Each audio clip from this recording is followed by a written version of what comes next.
I want to talk about God and the devil and see where it goes. Because, like, I have this interesting thought that basically everyone here on earth is so fucking convinced that they know what it is, right?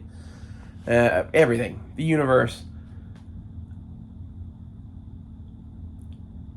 If you saw a king that had a headsman,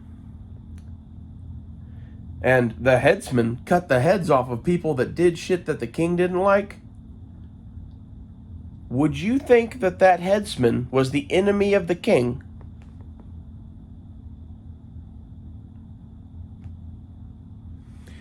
I put it to you that I think this is the nature of the relationship between Lucifer and God.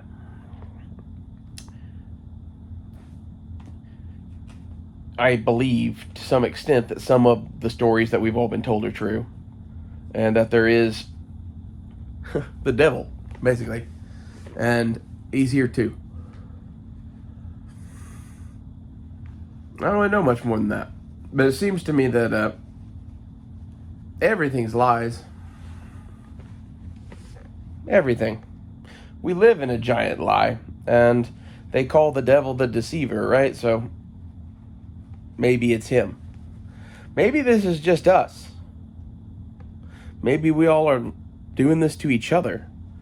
What if the nature of God and the devil is that of Zeus and Hades?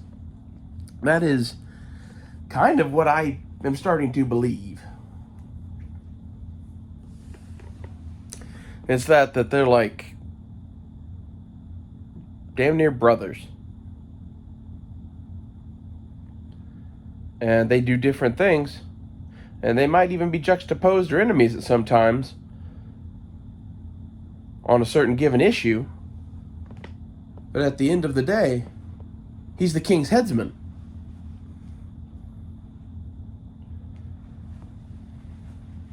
I don't know. It's a very different way of viewing Satan than most people would view. It's one of those that, what would this place be without Satan? Really, a lot of ways. This is some of the stuff that really has me fucking working now, is what the Gnostics think. The Gnostic Christians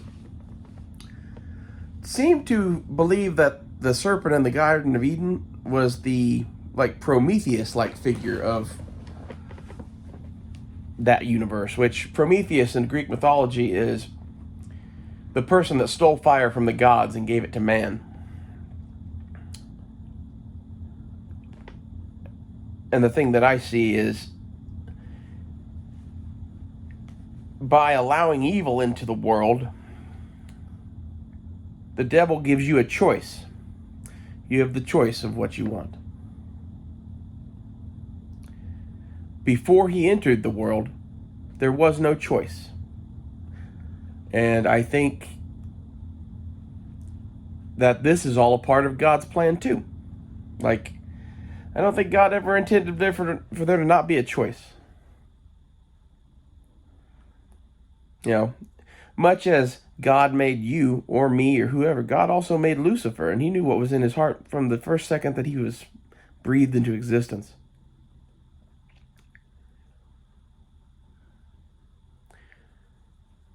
He knows all the plans, right? Like, this is the thing that I get from reading Tolkien. In Tolkien's universe, the devil is known as Melkor or Morgoth, and he changes names. But it is a Hades-like figure that is evil and is opposed to Manwe, which is like Zeus, but he is still a creation of the creator of all things. And he did rebel against the creator of all things, but in his rebellion, he made the creation greater.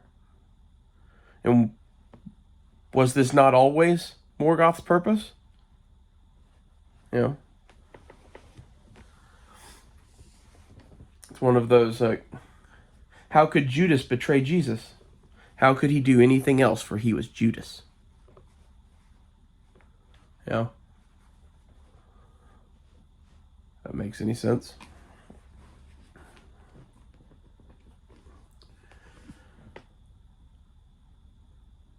this is the nature of the relationship that I see in the world. I do not see an evil that is, a like I see the evil in us, in our society, and like I don't know what's doing that at the moment. I seem to think that that is some demons have been let loose here, but I don't know for a fact that it is the way that most of the Christians think it is. Where like the devil's here and the Antichrist walks amongst us today. Believe, brothers, believe in the Antichrist. No. Um,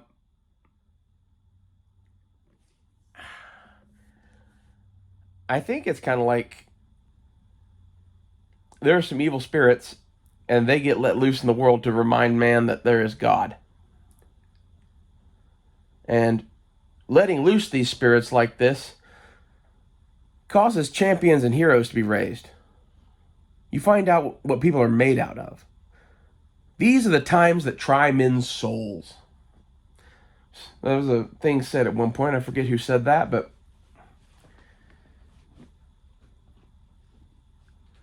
we've been living in like this bubble of greatness.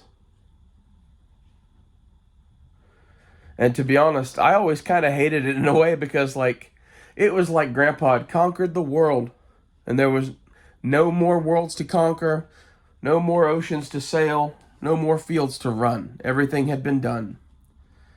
And when COVID happened and we ran out of Afghanistan and they invaded the Ukraine and all this shit started happening, my world is back. There are things to be done here now. You should rejoice in this. I would always pray that I live in interesting times. And to be honest, I believe this is Ragnarok. Maybe it's not. But I'm going to keep doing things the way that I like to do them. Or, that's not entirely true. I'm going to do things in the modified way that God would like, I think. I'm going to try to figure out what that is. Because, like, there's some of this that, like, I'm not all right. Okay? But, like, no, neither are other people. And, like, the trans thing is one of the things that, like, I'm really pretty persnickety about that, like, there are a bunch of evil people doing that. And those people should, we should figure that shit out. But there's also just people like Dakota who was basically talked into that shit when she was a kid. And brainwashed and indoctrinated into a cult. And she's not a rapist and she's not a pedophile. Neither am I. And I think this is the majority of trans women that are actually trans women. I think drag queens are a totally different thing. I think crossdressers are a totally different thing. I think there's a whole bunch of men that are like just obsessed with sex. And like I didn't realize, I guess, how much of the trans community is that. Which I guess some people be like, "Oh, you're a man that's obsessed with sex."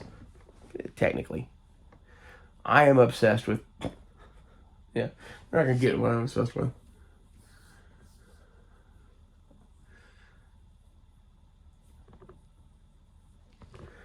It makes me wonder about what is good and what is evil and whatever. And like listening to Chris Beck, I find things that I find helpful to me. And one of those was embrace light and love. I think that's the right path. Forget everything else you've ever heard, basically. Like, this is some Jesus shit, right? I forget what the golden rule and the two commandments were, but like Jesus said on a couple of occasions that basically you could throw everything else in the Bible out and love the Lord your God with all your heart and love your neighbor as yourself. Something like that. And if you do that, and embrace light and love instead of darkness and pain and fear, I think you're well on your way to being with God.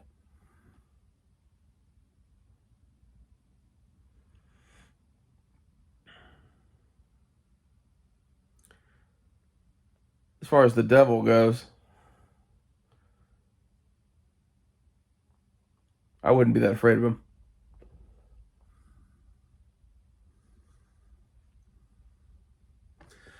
For multiple reasons. But at the end of the day, you know,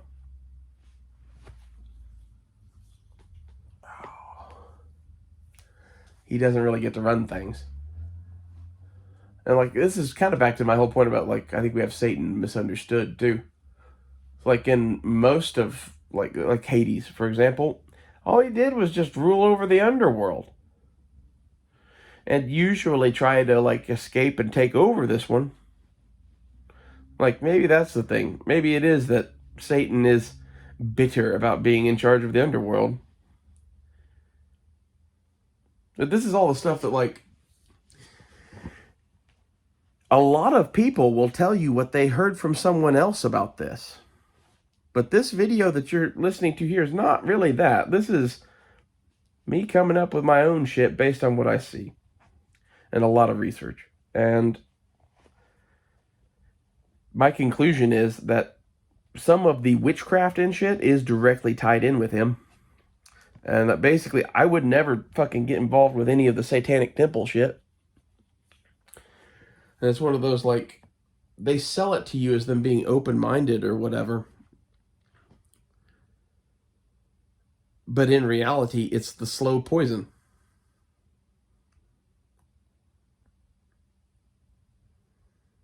I kind of think that's what all satanic shit is. And that's why it adapts so well to being Christianity. I was looking into how I was going to worship, if I was going to worship at all.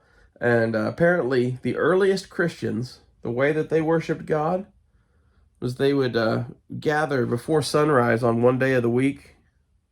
I don't think it matters what day, but it was probably the Sabbath. And watch the sunrise together and take communion.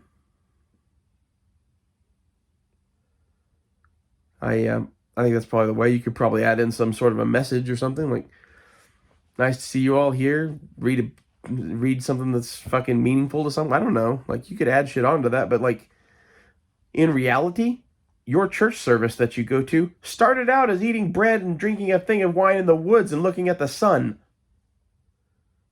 That's how much shit has changed. And this is half of why, like, I don't know, when I talk to like Chris Beck about God, we're talking about the same shit because we're both wandering out in the wild talking to whoever will fucking answer. And like, eventually you find God doing that shit.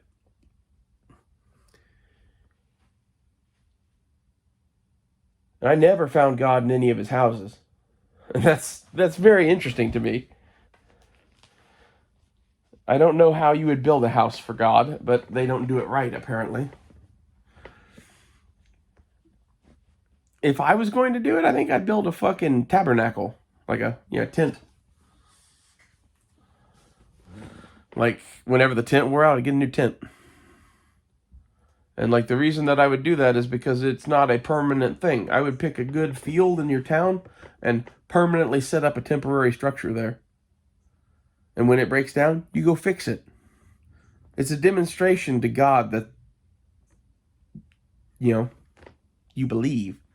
You believe enough that you set up a giant fucking tent all year round to have services in. Like, that sounds more fucking real or legitimate to me than anything that any church does today. In fact, the stuff that churches do, where like, we all stand, sit, kneel, pray, stand, sit, kneel, pray, and sing hymns in unison, and like, oh la la la la la la, like all of that shit, and the fucking smoke and the Holy Father, and we're all wearing red and black, and now there's organ music. All of that shit is designed to send you into like a fucking state of magical fucking susceptibility, and that is designed by Satan or Satanists. It is. They've slowly infiltrated the church, and they've taken it from being, hey, let's go love God in the woods with some fucking wine and bread at sunrise, and they've taken it to a giant magical fucking thing in Rome. Like, honestly, if Jesus went to the Catholic Church, it would be like, I don't even know, man. I was going to say it'd be like the Pharisees and the Sadducees, but that's not true. The Pharisees and the Sadducees were nowhere near as bad as the Catholics. The Pharisees and the Sadducees were still Jewish to some extent. Like, the Catholics, I think the average everyday man in the street Catholic thinks he's fine. I think their priests on the low level are a mix between pedophiles and people who think it's fine. And then those pedophiles get moved up to cardinals and bishops and popes.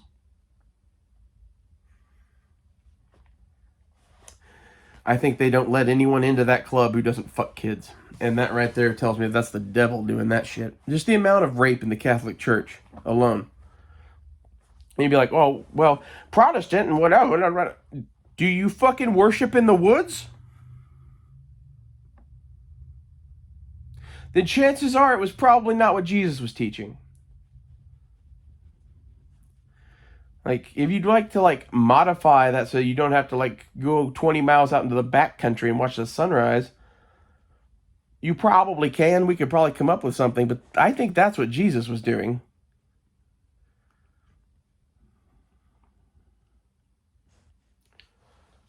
I don't really know what else to talk about in this. There's so much in this world, though, that is Satan pretending to be God. Don't fall for it. Like, the best thing that I could say to you is that if it wants you to worship it, then it is not God. God created the heavens and the earth out of his own power and will. Do you think he needs you to worship him? He said no. Just in case you're wondering. Like, so between that and the fact that your path and conversation with God should be one that you go and talk to wise people about, like a pastor or something, but it is one that should be a path with you and God, not your church and God. You don't listen to what your church says over what your direct path says. And like, if your path is telling you to murder the innocent, then maybe that's the devil. I don't know, man. Like, I've already said, I think that your path in life can be very complicated. And it's like the purpose of this existence, if I got it right, is to make you a better person, basically. And not like better as in, oh, those Christians over there that, you know, their shit don't... No, I mean like, in the same way that Jesus is a better person.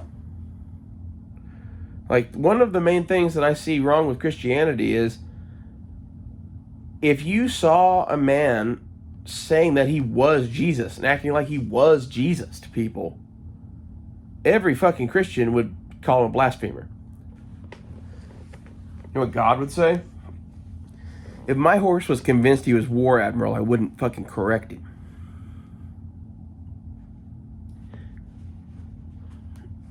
War Admiral won a lot of races. You know, like, sometimes thinking you're Jesus is the best thing for somebody. Who are you to know?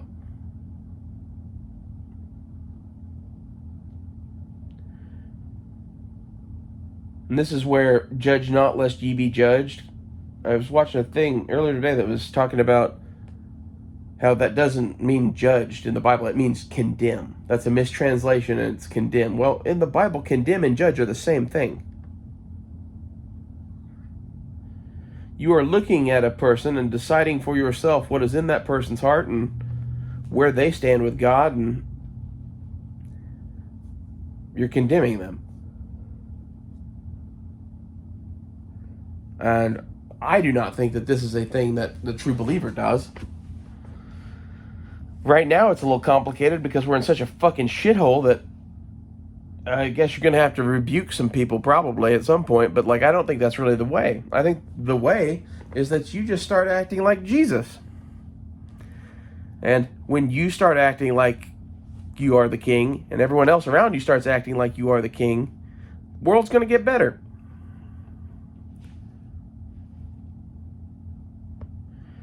Like, this is one of those, like, I think part of the solution to this moving forward is realizing the difference between having sex with someone that you love versus just having sex. And getting off of this whole tirade about whether or not someone's gay or not, and getting on to the tirade of, do you love this person that you are fucking? Yes, no. Then why are you with them? And just from what I see, the problem in America is that. The gay and transgender shit is secondary. It's debatable as to how much of an issue that is, except for the whole fucking giant satanic movement of pedophiles or whatever the fuck that shit is. That, like I said, there seems to be two different groups of fucking trans people to me. Maybe more than that.